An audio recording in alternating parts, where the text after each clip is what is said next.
عزیز طلبہ و طالبات، علم کا شہر آپ کو خوش آمدید کہتا ہے۔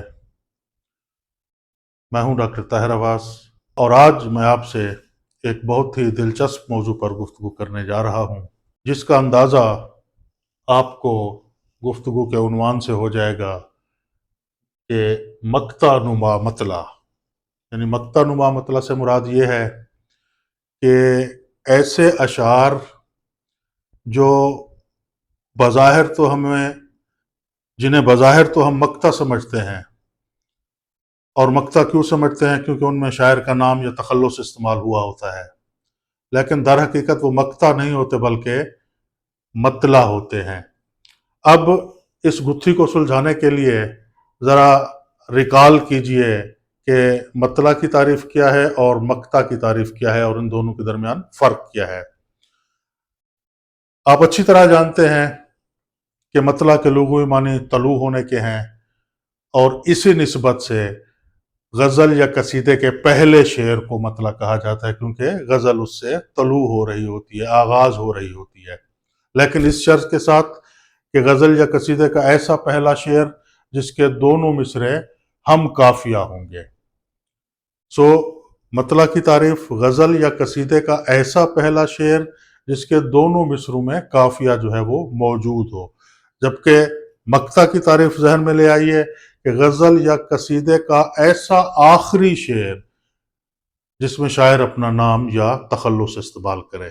یعنی مطلع غزل کا پہلا شعر ہوتا ہے اور مقطع غزل کا آخری شعر ہوتا ہے۔ مطلع کے دونوں مصرے ہم قافیہ ہوتے ہیں اور مقطع کے دونوں مصرے ہم قافیہ جو ہے وہ نہیں ہوتے۔ اب آپ کے سامنے 10 اشعار جو ہے وہ میں نے لکھے ہیں۔ ان تمام اشعار میں شاعر کا نام اور تخلص جو ہے وہ استعمال کیا گیا ہے، لیکن ان میں سے کچھ اشعار ایسے ہیں جنہیں ہم اصطلاحاً مطلع کہتے ہیں، اور کچھ اشعار ایسے ہیں جنہیں ہم مطلع نہیں بلکہ مقطع جو ہے وہ کہتے ہیں۔ اس کی کیا وجہ ہے؟ مطلع اور مقطع کی تعریفوں کو ذہن میں لے آئیے اور ایک ایک شعر کو جو ہے وہ میرے ساتھ پڑھیے، اپنے ذہن میں دہرائیے، اور اس فرق کو ملحوظ خاطر رکھتے ہوئے خود سے یہ بات شناخت کرنے کی کوشش کیجیے کہ ان 10 اشعار میں سے مطلع کون سا ہے اور مقطع کون سا ہے، جبکہ تمام اشعار میں شاعر نے اپنا نام یا تخلص استعمال کیا ہوا ہے۔ مثلا پہلا شعر ہے نواب مرزا خان داغ دہلوی کا کہ نہیں کھیل اے داغ یاروں سے کہہ دو کہ آتی ہے اردو زباں آتے آتے، کپڑے بدل کر بال بنا کر کہاں چلے ہو کس کے لیے، رات بہت کالی ہے ناصر گھر میں رہو تو بہتر ہے، اب اس کے شہر میں ٹھہریں کہ کوچ کر جائیں، فراز آؤ ستارے سفر کے دیکھتے ہیں، مقام فیض کوئی راہ میں جچا ہی نہیں، جو کوئے یار سے نکلے تو سوئے دار چلے، اور آؤ ایک سجدہ کریں عالم مدہوشی میں، لوگ کہتے ہیں کہ ساغر کو خدا یاد نہیں، ناصر کیا کہتا پھرتا ہے کچھ نہ سنو تو بہتر ہے، دیوانہ ہے دیوانے کے منہ نہ لگو تو بہتر ہے۔ اگلا شعر دیکھیے، ہم ہوئے تم ہوئے کہ میر ہوئے، اس کی زلفوں کے سب اسیر ہوئے، یہ کیا کہ سب سے بیاں دل کی حالتیں کرنی، فراز تجھ کو نہ آئی محبتیں کرنی، اب اکثر چپ چپ سے رہے ہیں یوں ہی کبھو لب کھولے ہیں، پہلے فراق کو دیکھا ہوتا اب تو بہت کم بولے ہیں۔ اور آخری شعر دیکھیے کہ مجھے دل کی لگی پر یاس شرمانا نہیں آتا، پرایا جرم اپنے نام لکھوانا نہیں آتا۔ یہ 10 اشعار ہیں، اور ان تمام اشعار میں شاعروں کا نام اور ان کا تخلص جو ہے وہ موجود ہے۔ پہلا شعر داغ دہلوی کا ہے، دوسرا ناصر کاظمی کا ہے، تیسرا احمد فراز کا ہے، چوتھا فیض احمد فیض کا ہے، پانچواں ساغر صدیقی کا ہے، چھٹا پھر ناصر کاظمی کا ہے، ساتواں میر تقی میر کا ہے، آٹھواں احمد فراز کا ہے، نواں فراق گورکھ پوری کا ہے، اور آخری شعر یاس یگانہ چنگیزی کا ہے۔ اب جو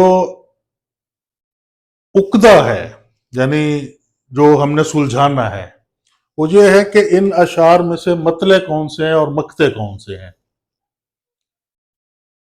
یہ تمام کے تمام اشعار مقطع نہیں ہیں، مطلب اس غلط فہمی کو اگر ہمارے طالب علموں کے ذہن میں کوئی پائی جاتی ہے کہ یعنی ہر وہ شعر جس میں شاعر کا نام یا تخلص آئے گا تو وہ مقطع ہوگا، تو ایسا نہیں ہوتا۔ ہر وہ شعر مقطع نہیں ہوتا جس میں شاعر اپنا نام یا تخلص استعمال کرے، بلکہ ہر وہ آخری شعر مقطع ہوتا ہے، غزل کا آخری شعر جس میں شاعر اپنا نام یا تخلص استعمال کرے۔ بیان ہی اسی طرح جس طرح غزل کا ہر پہلا شعر مطلع نہیں ہوتا، یعنی ایسا نہیں ہے کہ غزل کا جو بھی پہلا شعر ہوگا وہ مطلع ہوگا، نہیں، بلکہ ایسا پہلا شعر جس کے دونوں مصرے ہم قافیہ ہوں وہ مطلع کہلائے گا۔ بصورت دیگر وہ غزل کا پہلا شعر کہلائے گا، اور اگر شاعر نے آخری شعر میں اپنا نام یا تخلص استعمال نہیں کیا تو وہ غزل کا آخری شعر کہلائے گا، وہ مطلع نہیں کہلائے گا، یہ مقطع نہیں کہلائے گا۔ اب مطلع کی تعریف پھر ذہن میں لے آئیے کہ غزل یا قصیدے کا ایسا پہلا شعر جس کے دونوں مصرے ہم قافیہ ہوں۔ مقطع کی تعریف ذہن میں لے آئیے کہ غزل یا قصیدے کا ایسا آخری شعر جس میں شاعر نے اپنا نام یا تخلص استعمال کیا ہو۔ مطلع میں اور عام شعر میں فرق یہ ہے کہ مطلع کے دونوں مصرے ہم قافیہ ہوتے ہیں، اور جو دیگر اشعار ہوتے ہیں یا عام شعر ہوتے ہیں ان کے دونوں مصرے ہم قافیہ نہیں ہوتے، اور یہی وہ فرق ہے جو ان اشعار میں موجود ہے۔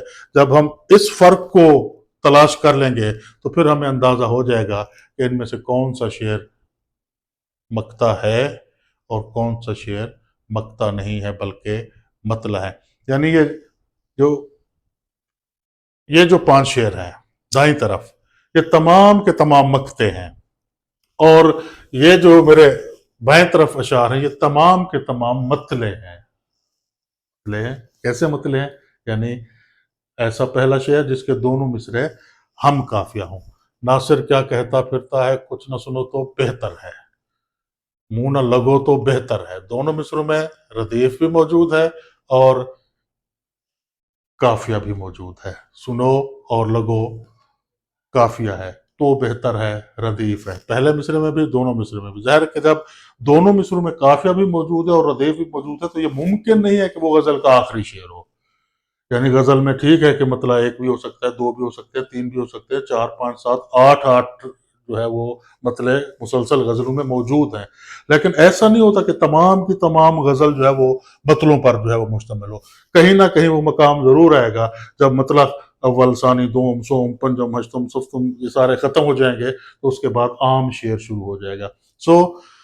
اگر دونوں مصرے ہم قافیہ ہیں تو سمجھیں کہ یہ مطلع ہے۔ اب یہ ظاہر ہے کہ عقدہ سلجھانے کے لیے کہ یہ مطلع اول ہے، مطلع ثانی ہے، مطلع سوم ہے، مطلع چہارم ہے، مطلع پنجم ہے، اس عقدے کو سلجھانے کے لیے ہمیں پوری غزل اگر ہمارے سامنے ہوگی تو تب ہمیں اندازہ ہو جائے گا کہ یہ کون سا مطلع ہے، مطلع اولا ہے، مطلع ثانی ہے، مطلع ثلاثہ ہے، مطلع اربع ہے۔ لیکن اگر صرف ایک شعر ہمارے سامنے ہو، جیسے کہ ناصر کاظمی کا یہ شعر ہے، پوری غزل نہیں ہے ہمارے سامنے، ہو سکتا ہے کہ اس سے اگلے شعر کو بھی انہوں نے مطلع بنایا ہو، یہ ممکن ہے، ایک سے زیادہ مطلع ہوتے ہیں غزل میں، لیکن اگر پوری غزل موجود نہیں ہے اور ایک شعر موجود ہے اور اس ایک شعر کے دونوں مصرے ہم قافیہ اور اگر ردیف ہے تو ہم ردیف بھی ہیں تو وہ مطلع کہلائے گا۔ اب وہ کون سا مطلع ہے اس کے لیے ظاہر ہے کہ پوری غزل اگر سامنے ہوگی تو پھر ہم فیصلہ کر سکیں گے، لیکن مطلع وہ ضرور ہوگا۔ دوسرا شعر دیکھیے میر تقی میر کا، ہم ہوئے تم ہوئے کہ میر ہوئے، اس کی زلفوں کے سب اسیر ہوئے۔ میر اور اسیر قافیہ ہے، ہوئے اور ہوئے ردیف ہے، دونوں مصروں میں قافیہ بھی موجود ہے اور ردیف بھی موجود ہے، لہٰذا یہ مقطع تو ہو نہیں سکتا۔ کیوں؟ مقطع کے لیے دونوں مصروں کا ہم قافیہ ہونا شرط نہیں ہے، وہ عام شعر ہوتا ہے، مقطع ہوتا ہے آخری شعر ہوتا ہے اور عام شعر ہوتا ہے، اس کے دونوں مصرے ہم قافیہ نہیں ہوتے۔ یہ کیا کہ سب سے بیاں دل کی حالتیں کرنی، فراز تجھ کو نہ آئی محبتیں کرنی۔ اب حالتیں اور محبتیں قافیہ ہے، کرنی اور کرنی ردیف ہے، دونوں مصرے ہم قافیہ اور ہم ردیف ہیں، لہٰذا یہ مقطع تو ممکن نہیں ہے، یہ مطلع ہے۔